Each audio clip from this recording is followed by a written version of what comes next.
¿Qué tal, muchachos? Bienvenidos sean a su clase de español. Hoy vamos a continuar nuestro tema de los títeres y les tenemos un material muy bueno. Estábamos hablando nosotros, muchachos, de cómo es que nace esta tradición y por qué es importante en el teatro. Esta es una alternativa para presentar el proyecto de español, pero también podemos encaminarlo para conocer más sobre esta arte escénica. Así es que te pido que nos acompañes a ver el siguiente clip para seguir conociendo por qué el teatro de títeres es importante en las artes escénicas. Vamos a verlo. El títere es una técnica expresiva muy importante porque va a permitir al autor o a quien lo crea hablar, mejorar y emplear un lenguaje, asimismo como crear sus propios personajes a partir de una plástica, o sea, de una forma estética de ver la vida o de concebir una historia. Esta situación, muchachos, estimula mucho la imaginación y ayuda también a establecer una especie de juego dentro de la historia que se está formando. Ahora, ¿por qué el teatro de los títeres funciona como un puente de comunicación? Porque permite la relación del público con el muñeco o bien hasta con los niños, porque permite mostrar sentimientos o aportes a partir de este juego escénico o bien de la interacción que hay. Recordemos, muchachos, que las propuestas existen a partir de cómo un director o un escritor entiende la realidad y tú, al establecer un juego de títeres o bien construir tu propio muñeco, estás dando a entender cómo tú entiendes una obra o qué características son las que debe de llevar cierto personaje.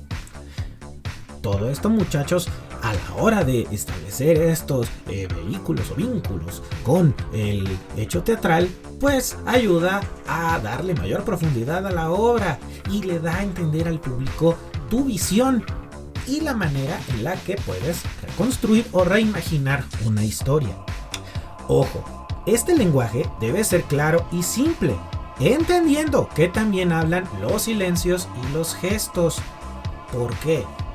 Porque las expresiones que tú pongas en el muñeco o la manera en que éste interactúe va a dar a entender cómo es su personalidad, qué piensa, cómo lo piensa, e incluso puedes dar a entender si es el antagonista o el protagonista, dependiendo. Ojo, estos seres, tú eres el que los vas a animar. Ahí es donde entrará tu ejercicio de voz, qué tipo de tono le vas a dar a cada uno de los personajes y la manera en que vas a contar tu historia. Recuerda que vamos a utilizar un universo de sensaciones y emociones que vas a transmitir a partir del hecho escénico, en este caso con los títeres.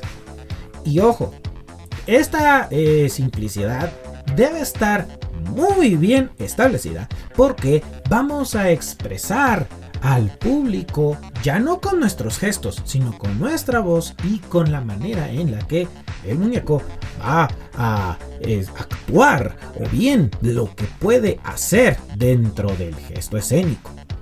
Ojo, puede haber actitudes violentas o se le puede utilizar como un objeto intermediario, o sea, cuando queremos compartir un conocimiento con el público o bien cuando queremos hacer algún tipo de interacción.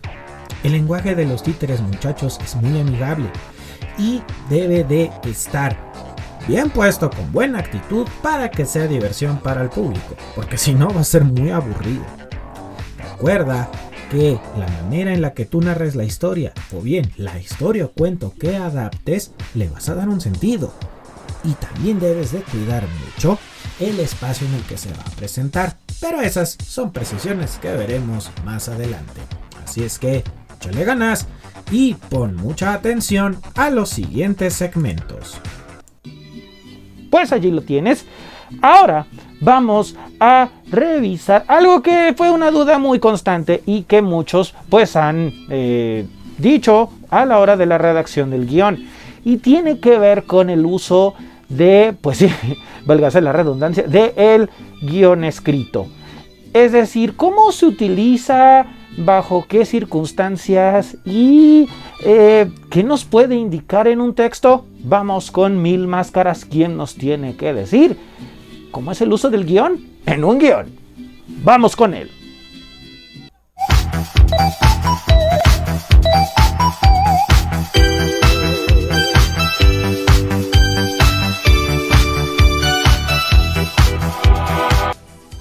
¿Qué tal, muchachos? Soy Mil Máscaras. Hoy les voy a hablar acerca del uso correcto del guión y cómo podemos utilizarlo para poder indicar cuando se trata de en los temas, por ejemplo, de un guión de teatro, ¿sí? Cuando podemos establecer que se trata de un diálogo en los textos como en los cuentos o novelas, cuando le damos la palabra a algún personaje y otros usos que se les puede dar. Acompáñame a verlo.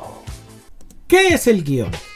El guión corto es un signo de puntuación con la forma de un trazo horizontal muy corto. Debe distinguirse de la raya o del guión largo, que como puedes ver es más grande. Ahora, ¿cuándo debemos utilizar el guión pequeño? Hay diferentes casos y ejemplos, pon atención.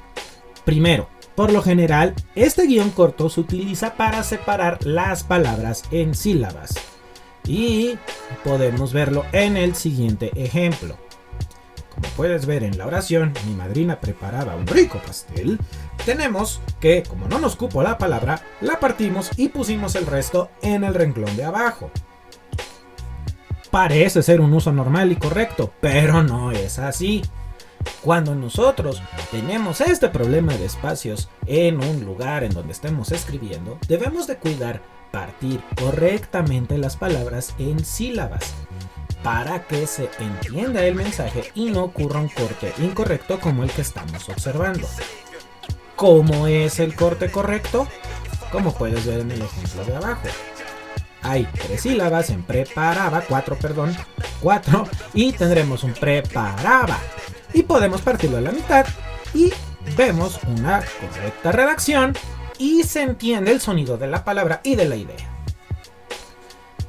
En el segundo caso, podemos ver que es utilizado para crear palabras compuestas.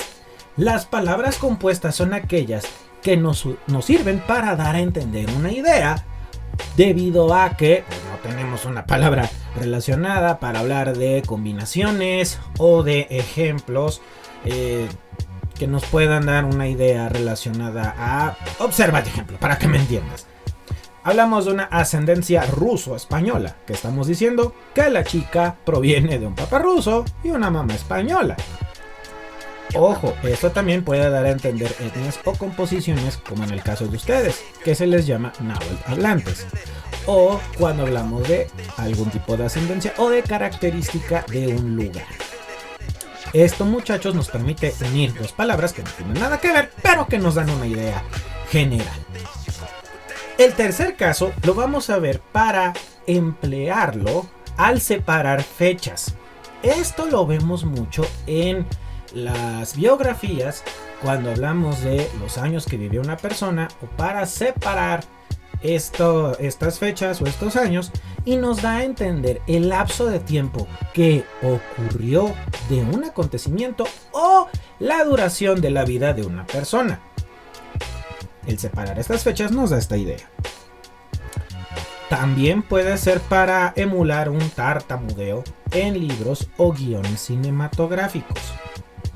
¿A qué nos referimos? Observemos el siguiente ejemplo.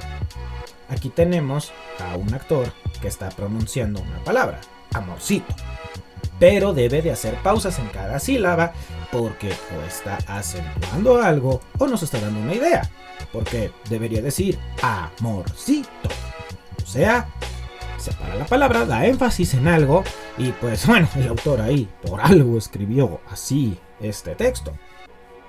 En el quinto caso, podemos utilizar el guión para unir dos sustantivos que tienen un mismo referente. ¿A qué nos estamos refiriendo? Bueno, recuerda que los sustantivos son las características que tiene el sujeto. Aquí vemos en la oración que dice que el director presentador del programa ha dimitido esta mañana, o sea, ha renunciado. ¿Qué quiere decir? Que esta persona tiene la función de ser un director y presentador. Ahora vamos a ver el uso del guión largo, la raya. ¿Cómo se utiliza? Aquí, muchachos, es donde entramos en materia. Primero que nada, ¿a qué vamos a llamar la raya o guión largo? Es un signo de puntuación representado por un trazo horizontal de mayor longitud que el guión corto, con el cual no debe de confundirse, no lo olvides.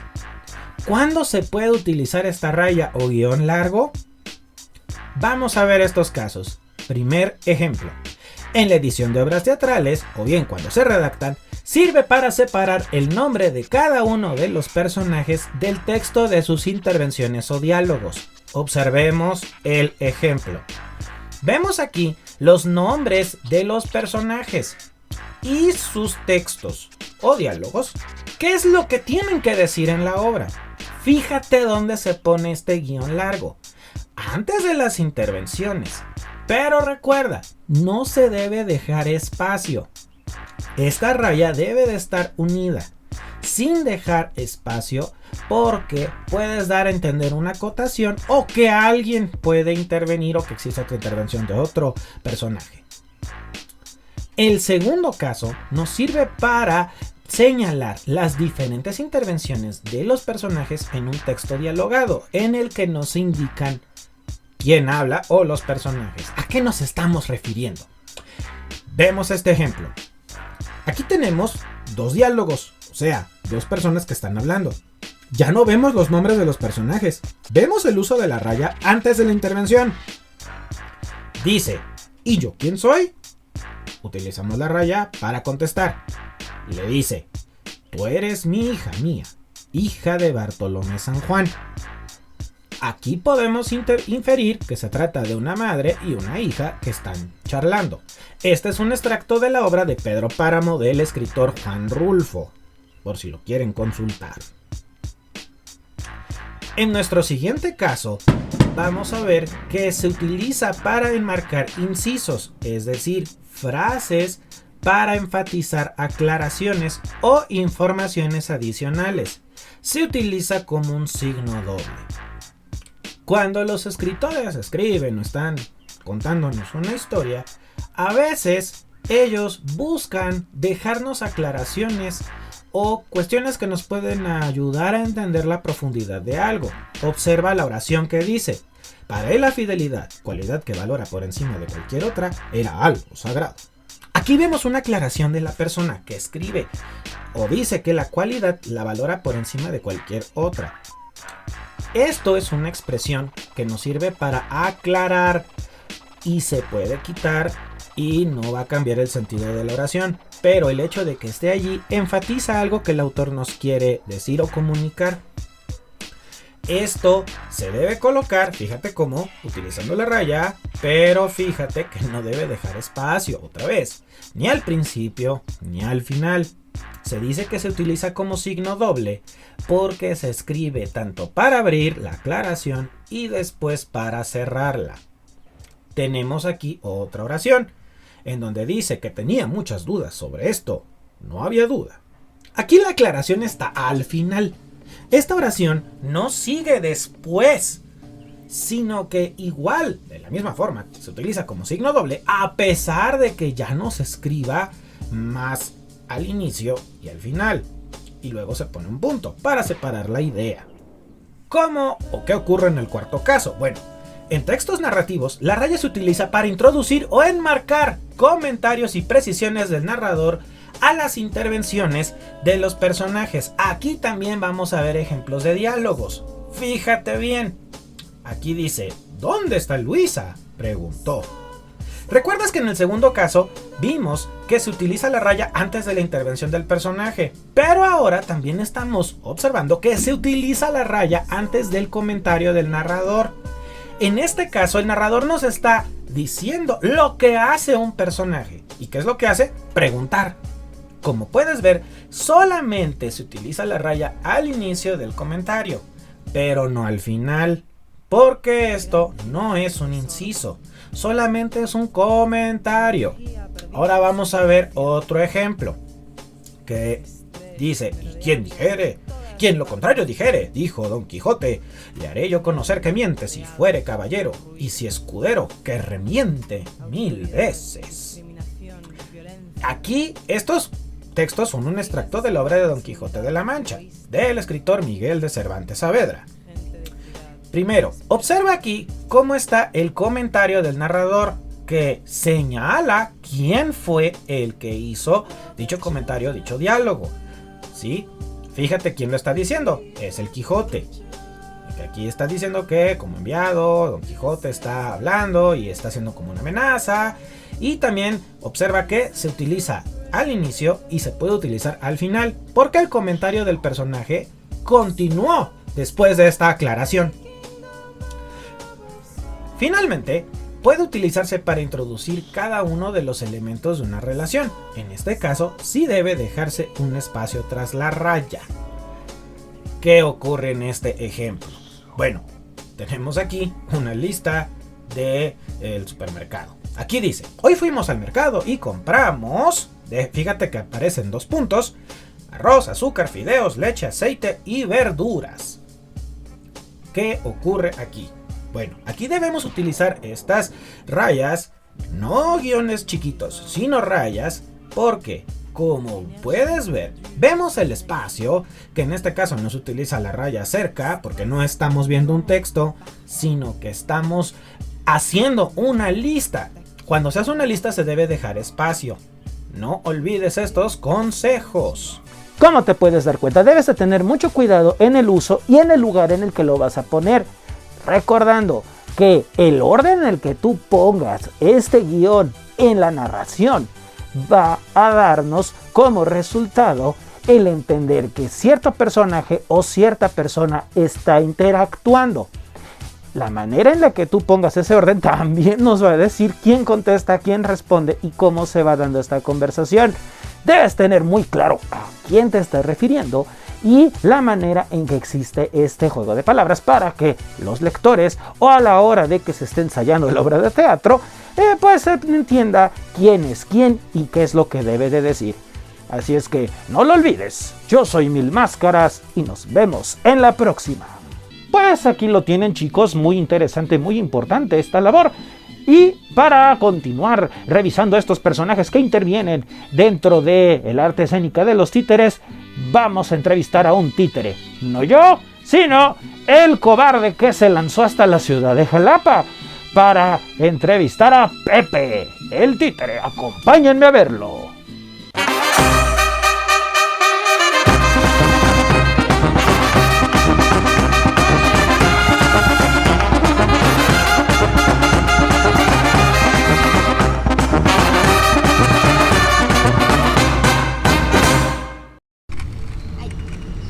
Ahora cuéntame 5. Gracias. ¿Qué tal, muchachos? Bienvenidos sean a este segmento. El día de hoy vamos a entrevistar a un títere. Sí, porque podemos hacerlo, porque es necesario y porque en otras entregas, cuando hablábamos del teatro, nosotros nos dedicamos a buscar expertos y a personas que estuvieran en medio de este ambiente. Entrevistamos a un director, a un dramaturgo y a un actor. Nosotros ahora vamos a entrevistar a un actor del teatro de títeres, a un títere de verdad. ¡Hola! Así es que, ¿cómo estás, querido amigo? ¿Cómo te llamas? Dile a la audiencia, por favor. ¡Claro que sí! ¡Yo soy Pepe! Hola a todos mis amigos y amigas que nos ven desde la cámara. Muchos saludos por allá al estudio. Y bueno, Pepe, cuéntanos primero que nada, ¿cuál es tu edad, de qué estás hecho y a qué se debe tu existencia? Pues yo soy un niño de 6 años. Estoy hecho de una espuma con mucho amor. Y pues estoy aquí para aprender y para ayudar a aprender a otros niños. Qué bonito. Y qué padre que pues te tengamos acá. ¿Y podrías platicarnos así como que en qué tipo de obras de teatro has salido y ¿Qué has hecho? Bueno, realmente soy muy nuevecito yo. Hace muy poco que mi mamá me elaboró en un mágico taller, donde antes solo era un bloque de hule espuma y ella con sus manitas talló y talló y talló hasta volver todo lo que soy ahora. Y me gusta porque yo ayudo a otras personas y a mamá a contar historias de prevención, de autocuidado y sobre todo también tengo mi propio canal, así como tú. Órale, pues ahí nos dejas la dirección, aquí se las estamos dejando en la pantalla, claro que sí, para que vayan a ver las aventuras del querido Pepe. Y cuéntanos, Pepe, tú actúas más para niños, ¿verdad? Bueno, sí, pero también ayudo a orientar a papás y a mamás, pues, sobre cómo podemos relacionarnos con sus hijos, sobre una educación positiva, sobre inculcar valores y fomentar el respeto en la familia. Muy bien, y cuéntame algo, ¿cómo te tratan los niños? ¿Cómo te trata tu público cuando estás ahí en el escenario? Pues es que es fabuloso, me encanta porque todos los niños se acercan, me saludan, me quieren tocar y abrazar. Y pues eso me da mucho gusto porque quiere decir que les gusta que un títere pues interactúe con ellos. Porque aunque soy un objeto, también soy un objeto que puede conseguir hablar con ellos y muchas cosas más. Qué padre, ¿no? Y qué bonita labor tienes, Pepe. Oye, y cuéntame algo, ¿qué tipo de historias son las que te gusta contarle? Porque también es cuentacuentos el buen Pepe. ¿Qué tipo de historias te gusta platicar y contarle a los muchachos? ¿O cómo tú eliges esos cuentos para poderlos ir a relatar a los niños? Pues mi mamá y yo platicamos mucho. Ella me ayuda a contar historias sobre cuando un niño está solo, está triste o quiere estar feliz o enojado. Sobre cómo podemos manejar nuestras emociones.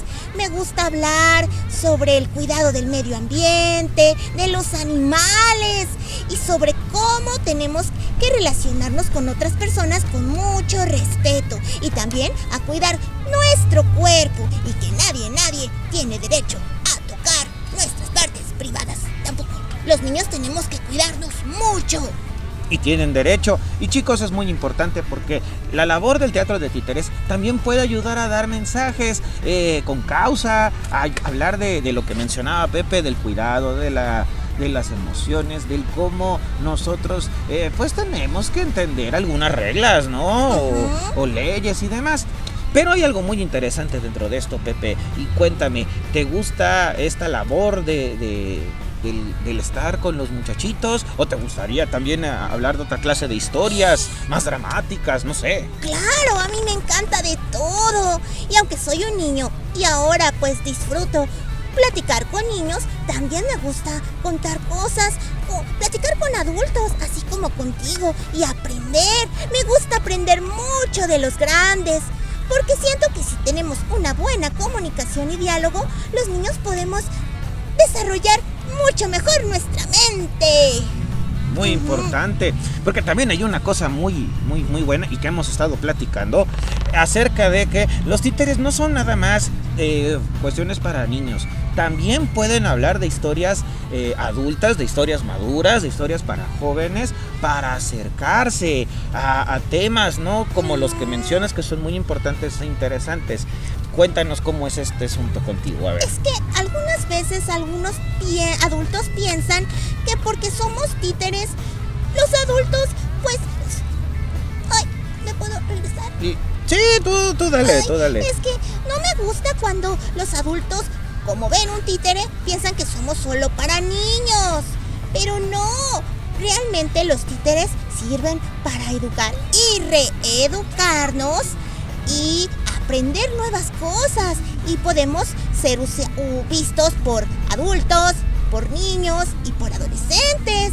Porque tenemos mucho que decir.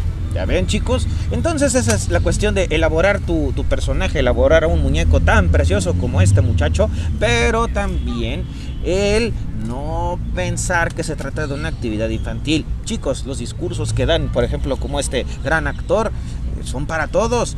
El hecho de que se vea algo que es como que para niños, pues no siempre trae el mensaje nada más para ellos, ¿o no, Pepe? Es que, ¿sabes qué? Algunas veces piensan que como somos niños no tenemos cosas importantes que decir o que hacer. Y claro que sí, los niños también pensamos mucho, imaginamos y algunas veces nos preocupamos y piensan que los problemas de los niños no son importantes. Y claro que no. Todos los niños también sentimos muchas emociones y tenemos que expresarlas, comunicarlas. Y este es el medio en el cual también puedes recoger esos discursos, ¿sí? O esos pensamientos y los das a los muchachos, ¿no? Y qué bonita labor haces, Pepe. Ahí les dejamos, insisto, el canal para que vean sus aventuras. Y pues, ¿y qué me puedes hablar de tu mamá? Cuéntame. Mi mamá es una mami muy linda, guapa y muy creativa. Ella se llama Blanca Gutiérrez. Ella me creó y justo cuando me dio vida, entendí que ella también ama el teatro, ama hacer muchos títeres de muchos materiales. Tengo mucha familia de títeres. Fíjate qué padre y qué bonito, muchachos. Esta es una forma, una plástica muy bonita, como pueden ver. Está muy guapetón, mira, hasta el cabellito, mira, te lo dejaste como Goku. Y tiene esta facilidad de palabra. Muchachos, a través del títere se pueden dar muchas formas de llegar, de dar mensajes. Y es una labor bien padre la que realiza acá el querido Pepe con su mamá. Algo que les quieras decir a los chicos, algo que les quieras aconsejar, porque van a hacer una obra de títeres. ¿En serio? Sí, ese es el trabajo que van a hacer para este parcial, pero cuéntales. ¡Wow! Pues tengan mucha imaginación, confíen en su trabajo, verán que van a hacer cosas padrísimas.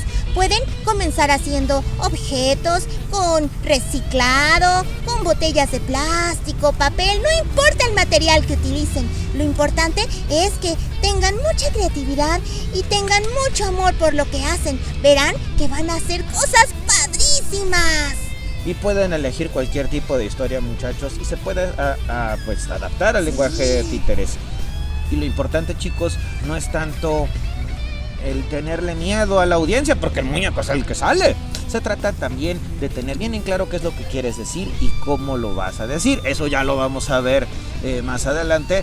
Y nada más va a tocar ahora después ver a un maestro muy bueno, al maestro Converso, pero eso ya va a ser. Converso, así es. Saludos. Ahí le mandamos saluditos y ese será para nuestro próximo segmento. Entonces, muchas gracias, querido Pepe. Y chicos, Gracias. los dejamos con esto. Regresamos al estudio Máscara Año 2000. Saludos allá.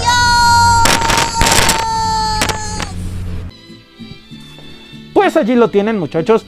Muy interesante esta cuestión de cómo se puede ocupar el teatro de títeres. Se puede ocupar también, chicos, para hablarnos de historias serias, de situaciones de la vida real, pero también los podemos encauzar para acercarnos a otro público y explicar situaciones como las adicciones, las sensaciones, sentimientos y demás. Muy interesante la labor que se hace y nuestro siguiente invitado para el siguiente video no se lo pueden perder. Es una persona que es leyenda en Jalapa, en Veracruz, en la labor de los títeres, así es que no se pierdan el material.